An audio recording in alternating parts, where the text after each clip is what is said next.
Welcome to What Do You Want to Do, the show that will hopefully help you figure out what you want to do in life or reconnect you to what you love doing. Each show has a guest who is doing what they want to do, whether it's in their career or in addition to their regular job. Most importantly, we want to help you realize that no matter your age, you too can do what you want to do if you have the will to do it. Now here's your host, Leonard Kaplan. Hi, and welcome to What Do You Want to Do? I'm Leonard Kaplan, and it's great to be back with another show. Roland Merullo is my guest today, author of 27 books. He's a local guy from the New England area, and we're going to be talking about his book, From These Broken Streets, and a little bit about his career and how he got started. So we'll be right back. Welcome to the return episode of What Do You Want to Do? I'm Leonard Kaplan, and I'm doing it without a mic, well, a different computer, because my guest is Roland Merullo. We can't waste time. Roland, how are you?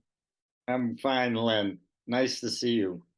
Great to see you too. Roland Merullo, as I'm sure all of you know out there, is a accomplished author of 27 books, I think it is. And we're going to talk about a couple of them, and especially From These Broken Streets. I want to tell everybody that we've known each other not well, but a very, very long time, since Right. Street in Revere. Yeah. My whole life, basically. Yeah, but we rarely crossed paths during that time. In the interim between when I moved away from Essex Street, we were so little. You were one of the big kids, and you were like 5, I think, and I was like 3, maybe. Yeah. Right? Yeah. I think there were 2 or 3 years difference. And in those days, that made a big difference. It really did. And I remember enough about that neighborhood where we both grew up in our very early years as a very welcoming place, a very friendly place. And I know from your writing, like Revere Beach Boulevard and the other Revere books, that you have a fond soft spot for Revere, and particularly Essex Street yourself. Yeah, that's absolutely true. I have some great memories. There were things I didn't like about Revere for sure, but generally speaking, the people were great. I have some very good memories of those early years and of Essex Street in particular. Yeah, it was very insular, and we had a school that dated back to like the 20s, I think, the Barrows School. 1899. Okay, wow, you know the history. Wow. Yeah. I had no idea. Yeah. Wow. I think it was, I could have that wrong, but I think it was up on top of the school. I'll check Right. it out if I can see some old pictures. I think it was 1899. 1899. Yeah, Yeah. wow. That's a long stretch. And we could But come it had, home, we could walk home for lunch. It was so close. yeah. Oh, my mother could see me from the house that I lived in, Yeah. Yeah. And okay, so let's move on from that and talk about your writing. Now, Okay.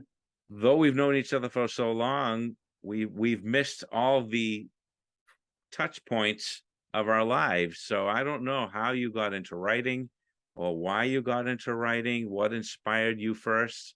Why don't we start right there?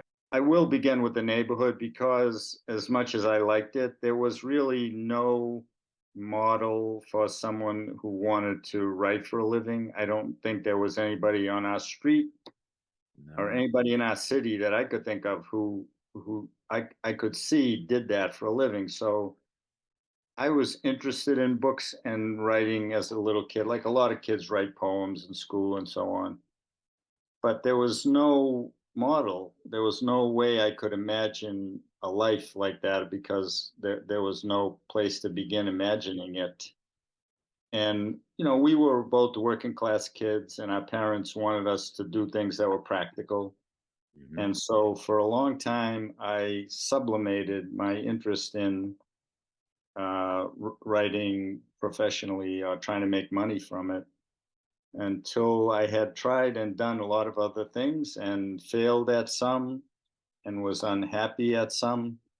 And I was 25 years old. I was living with my girlfriend in Alston. I was pretty much broke. I had a lot of health problems. I had left the Peace Corps early, and I was sick a lot and driving a cab in Boston. And I I don't want to say I was miserable, but I was not satisfied. And I said to myself, what do you want to do every day when you wake up? Not what do your parents think would be good, not what the society thinks will give you a lot of status or money. Just what do you want to do with your precious life, every day for it? And I answered that question finally when I was 25 and said I wanted to write. And I started writing very seriously then, and it was 12 years before I published a book. The first book came out in 1991, so that was 1978, I think. So 12 or 13 years. So you said you had no role models within Revere of people of our generation or maybe people that were older. Did you have any role models at all in the public sphere? Not really. I mean, I obviously knew that somebody wrote books, but those people were living in a different universe from me, and I at some level knew that that could be done, but it seemed completely unrealistic to me. It would be like, I mean, I know there are astronauts, but the idea of growing up on Essex Street that I could be an astronaut was impossible. It just didn't, my mind never went there. Well, part of being a writer, as I understand, would be what you read. So let's start there. What are your favorite types, genres of books, and do you have any favorite authors that may have spurred you on? I read a lot as a kid. My mother was very good about, even before I went to Barrow School that we were mentioning earlier. She was great about reading to me, and then found the Revere Public Library, and I was there a lot, getting out books. In later years, I really got interested in Russian literature, especially 19th century Russian literature, partly because I was given the Russian language in ninth grade pretty much by accident. And they spoke to me. Those books were a combination of spiritual life and actual ordinary life, and that touched me. And that really was the beginning. Dostoevsky, especially Turgenev, Tolstoy. I had to take them in high school and college and graduate school, and they really spoke to me at a deep level. Funny you should mention Dostoevsky because that's one of my favorite authors.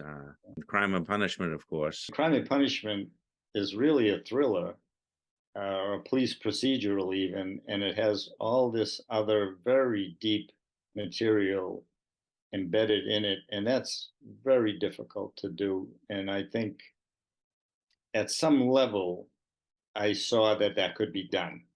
Not that I've ever achieved anything like that, but clearly that was where I wanted to go, to write books that were accessible to I would say ordinary readers, not highly intellectualized, not of a narrow interest, that had deeper questions in them. Now that book could be called the first psychological thriller, maybe, because you're going inside the Yeah, criminal's mind. exactly. That's exactly right. And to me, there's no distinction between psychological and spiritual. Spiritual is not what happens in a church, synagogue, mosque, or temple.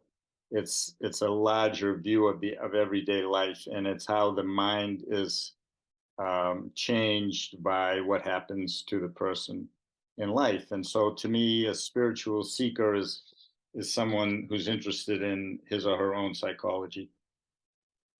That's a very important thought, I think, because after Crime and Punishment, I don't think too many of his other books were quite like that.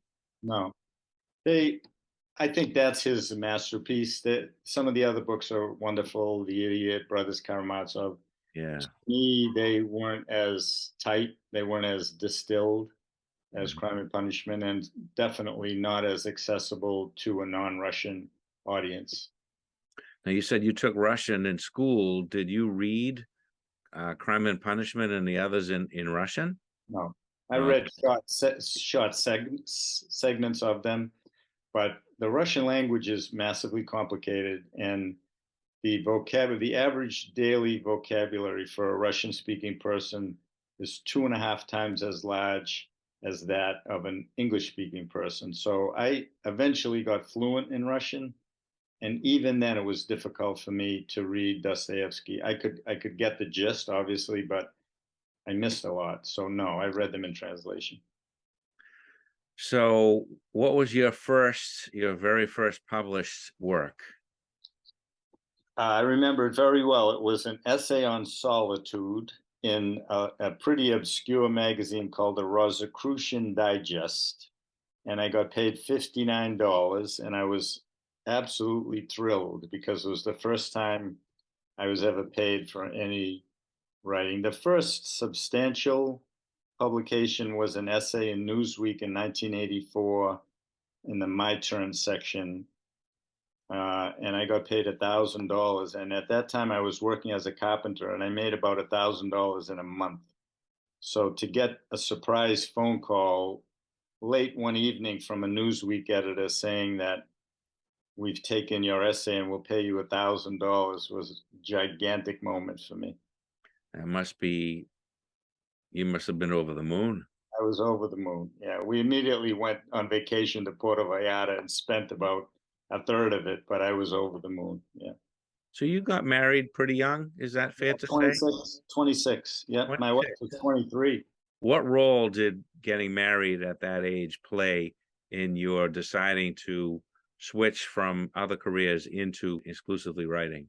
That's a good question. I was and am very fortunate that my wife, I'm still married to that same woman I married when she was 23, was very supportive of my writing and not very supportive of the financial risks that I took and then we took to enable me to have that career. It's really a beautiful career in terms of lifestyle, but financially, if you're trying to support a family, which I have done for the past 20 some years, it's uh, it's highly stressful. And she was never said to me, you should do something else to make more money, or you should do something else to make more regular paychecks.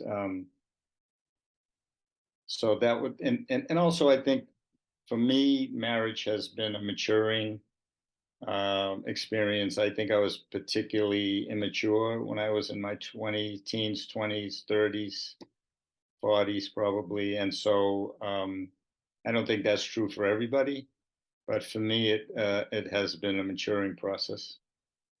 That's very interesting. Now, what did your parents think of the writing? It's sad, Len, because my dad died before I published anything. Oh, He died in his sleep when I was 28, and I didn't publish a book till I was 37. So that's really one of the big sadnesses of my life because I yeah. know that he would have been proud and supportive um, as he was in other aspects of my life. My mother became a big fan. She read all my books multiple times. She took notes. She came to a lot of my events and readings and things like that. And she came from a family of book lovers. My dad did not. My mother's family was English, and That's they were very literate. And her mother um, could memorize really long poems. And I remember as a kid hearing her recite these long poems from her wheelchair, actually. that's amazing. That's amazing. Now, when you decided to write, had you taken fiction courses or anything like that in school, or did you just write? A few, not many. I graduated from Phillips Exeter Academy, and I took a very important to me writing class there senior year. And it was the place where I met the first time I actually saw a person who called himself a writer. A guy came to our class one day. I don't even remember his name. Um, and then I went to BU for 2 years. I transferred to Brown for 2 years. I spent another year at Brown and got a master's degree. And in those years, I took no fiction class. I took a really good essay class at BU, a really good essay class at Brown, zero fiction. I didn't belong to any writers groups. I was like I want to do this on my own kind of person. And I think that's probably why it took me so long to publish a book, because I really just wanted to do it on my own. That's really, really interesting because your book, From These Broken Streets, you weave together these totally separate characters who had some ties to each other throughout the book, but then it all coalesces so neatly by the end of the story. So that's quite a talent then that you have. Yeah, thank you. That book came out particularly well. I mean, people say to me, "What's your favorite book?" And it's like saying, "You have 27 children. Which one is your favorite?" I mean, it's impossible to answer that question. But I can look back at certain books and say some came out better than others. And Broken Streets, I think, came out the way I envision it. What happens, I'm sure you know, is like when you sit down to create anything, you have a kind of perfect vision in your mind of what it will turn out to be. And the minute you start to work on it, it becomes imperfect. And one of the great challenges of writing is to deal with your imperfections. Yeah. And so no book is going to be perfect, but I felt like Broken Streets came closer to my image of it than some of the books I've read. What I like about These Broken Streets is that you learn history, much as when you read Mishner, you kind of absorb the history through the story without it being like studying a textbook. For instance, I didn't know that when the Germans uh, were kind of being pushed back, that there was such resistance on the part of the populace itself, and the role that they played, including well, they don't call it the mafia back then, but what you called it, something else with a C, I think it was. Camorra is the Yeah. Neapolitan mafia. Yeah, Yes. yeah. And how they all came together, not waving flags and patriotically, but through their own personal circumstances, Yeah. and they were united in that moment to drive the Germans away. I found that a very fascinating. The title is perfect because the streets were broken. Yeah. They were shattered. And you lived in Italy for a while, correct? I've been there 16 times, usually for a month or 5 or 6 weeks, sometimes 3 or 4 weeks. So I've been there a lot. The books take place in Naples, and even though I'd been there a lot, I hadn't gone to Naples. And then when I did go, I found out that there was this absolutely amazing story from the war that I had never heard of. It's called referred to as the 4 Days of Naples. And it's commonly known in Italy, and it should be known in the US, but it really isn't. And as you say, the Neapolitans that city was occupied by the Germans, by the Nazis, and they were brutal. They were raping women, they were stealing, they were killing mercilessly. They would line people up and shoot them. And the Neapolitans finally, they knew the Allies were close, and they finally just had enough, and they rose up in an amazing spontaneity. I mean, there was no leader, there was no announcement. They just all at once decided they'd had enough, all different parts of the city.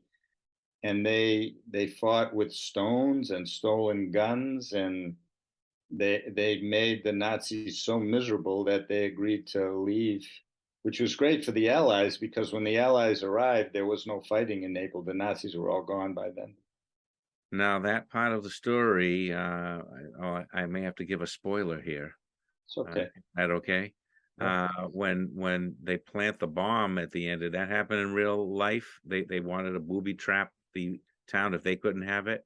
That happened in real life, yes, and many people died. And one of the biggest explosion, I think 30 some people died. Yes, almost the characters are made up and the dialogue is made up. Although the dialogue when the German surrenders is not made up. I got that from historical records, but everything that happens is historically as accurate as I could make it. So it's always a balance to you start out with a skeleton of truth, and you're putting on the flesh of characters, conversations, and specific events.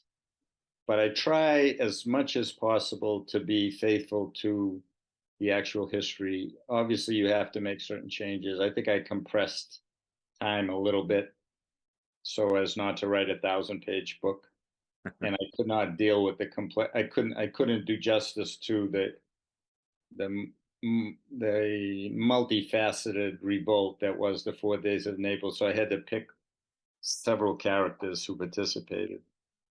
Now, I'm particularly fascinated by the possible writing process that you took to write about Armando, the street kid.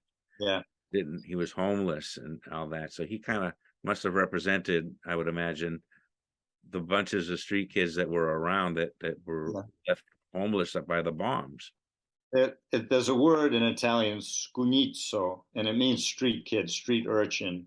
Yeah. And there were a lot of them. Naples was very poor, it's still very poor. And the scugnizi, which is the plural, were very real. And they actually played a role in that uprising. And a couple of them gave their lives and were given like heroic medals posthumously. But they were tough little guys, and they tormented the Germans, and some of them got killed.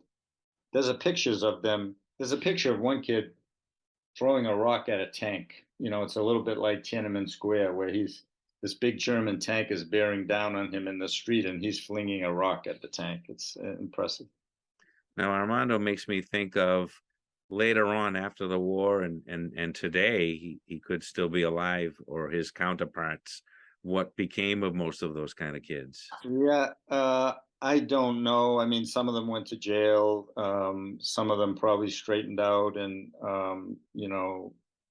some of them probably went into organized crime. I don't know, but there are, and one of the research aspects was looking at on YouTube. You can find interviews with some of the people who fought in that uprising. Mhm.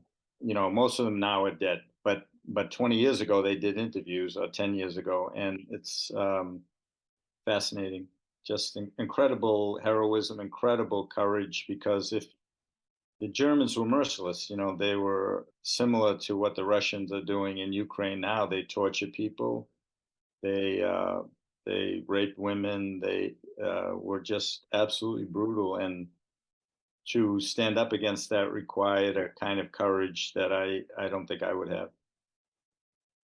Let's widen our scope a little bit to some of your other books. You have Breakfast with Buddha, Lunch with Buddha, and Dinner with Buddha. Yeah, Can you encapsulate those and yeah. why you wrote those?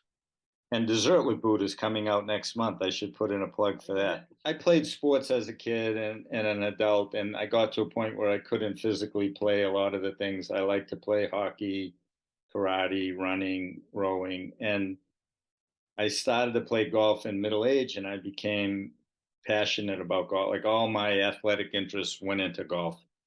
And I wrote a book called Golfing with God that Algonquin published, and that it did well. And the editor, and there's a spiritual dimension to it. It's funny, and it's kind of quirky, golf based, but also there's a lot of my own musings about philosophy and life in there. And the editor called me up and said, we did well with Golfing with God, and we'd like you to write another book in that genre, which he called quirky spiritual. He said, I don't want another book about golf, but I want a book, that has some of the elements that Golfing with God had. And I didn't have any ideas, but I had a wife and 2 kids, and I'm on the phone with the editor who wants another book. So I had to come up with an idea. And I thought fast, and I said, Chuck, I love to drive. I've been to 45 states, and I've never been to North Dakota. And I just have this image, this idea, this notion that North Dakota will be spiritual in my definition of that word, which is pretty broad. I feel like it's going to be beautiful and empty and just inspiring to me. And I think I could drive to North Dakota and write a novel about it. And there was a long pause on the other end of the line. And he said, can you be more specific? And I said, no, I really can't be more specific. I just have a feeling I could do that. So he said, okay. And he went back, and I like to say they offered me an advance commensurate with their enthusiasm for that idea, which was not great.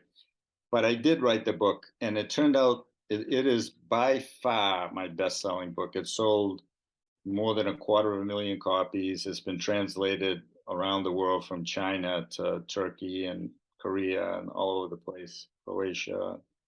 Um, and it's been a good stroke of luck for me. I'm glad I just had an instinct that I wanted to write. I love to drive. I love road trips, and I like going new places. And I thought, and it turned out that North Dakota actually was that way for me. It was inspiring for me. It's a kind of a magical place.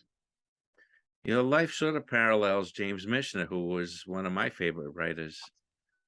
He would live in an area for 5 years and then write about it. Just Yeah, what you're doing, but you still retain New England as your home base. yeah. For now, I'm not saying forever, but Graham Greene was like that too. I think it's a thing. James Joyce didn't live in Ireland in his adult life. He lived in Italy largely, and Gogol lived in Italy for part of the time. Lots of writers seem, I guess we could analyze why, but they seem travel is inspiring for a lot of us. And I think I think when you travel, you see things fresh. You eat different foods, you hear different language, you see different kinds of people, and I think that it stimulates your senses in a certain way. And if you're going to write about home, you have a little distance from home, which is helpful. Right. Now some of your titles, and I went into Google for this. I wanted to look up all of your books. Some of your titles have a spiritual theme, at least a spiritual title, I'll put it that way. Yeah, they do. Is this chronological? Was there a point where you were kind of away from spirituality and then you found your way in and you started writing that way? Or was it just as it comes to you and you were always spiritual? I was a very devout Catholic as a boy, and then in my 20s, I really started to explore um, really across the entire religious spectrum, Buddhism in particular, but Hinduism, Judaism, mystical Judaism, Sufism, some wisdom strains not connected to any ism, um, and that that's in my books from the beginning, but I didn't face that directly until about Golfing with God, I think, and then I dealt with American Savior's imaginary book where Jesus comes to earth and runs for president of the United States. Golfing with God begins in heaven and comes to earth. Vatican Waltz is about a woman who feels like she's called to become a Catholic priest, even though she knows that that's impossible. Breakfast with Buddha is travels between an ordinary guy and a Tibetan Buddhist monk. So I like to um, I like to explore that. I don't like to do the same thing over and over again. So the last three books have been World War II Italy books, Broken Streets among them, and I'm finishing the fourth of that. There were four. There will be four Buddha books. There was four Revere books. I don't know exactly. I have something else started I can't talk about, but I don't like. I like to do the same thing in terms of getting all of it out of me. Like all of my feelings about Revere, I wanted to explore, and once I'd done that, I wanted to move on to something else. Now, the publisher who you work for, how do they feel when I know that books with the word God in it or anything religious sometimes don't sell as well Right. as like Revere Beach Boulevard or something like that. Yeah, So that's true. do they give you any of that kind of feedback? Are you sure you want to name it this and all that? Sometimes they do, and I think you're right about books with God in the title, or even God as a subject. It's a difficult, if you write about religion or politics, Mm, unless you're um, ordained or unless you're a political figure, you're traveling, and even if you are, you're traveling into very dangerous territory. People have extremely strong views about religion and politics. they should. Um, and so I try to do it with humor. Almost Vatican Waltz does not have a lot of humor in it, and it got the best reviews. But the Buddha books, American Savior, Golfing with God, there's a lot of goofiness and humor in them. And I feel like I have to do that in order to make it palatable for readers. I don't preach. I'm not trying to convert anybody. I don't have anything to convert anybody to, but I like to ask the question. I like to ask the big question, like, what are we doing here? That I've been Right. that way since I was a little kid. Like, here I am on earth, breathing in this body. What's the idea? Like, what am I supposed to do? What's the point? What happens afterwards? That kind of stuff. I want to thank my guest today, Roland Merullo, for coming to the show. And we'll be back next time for part 2. And I'm sure you'll like that as well. So until then, what do you want to do?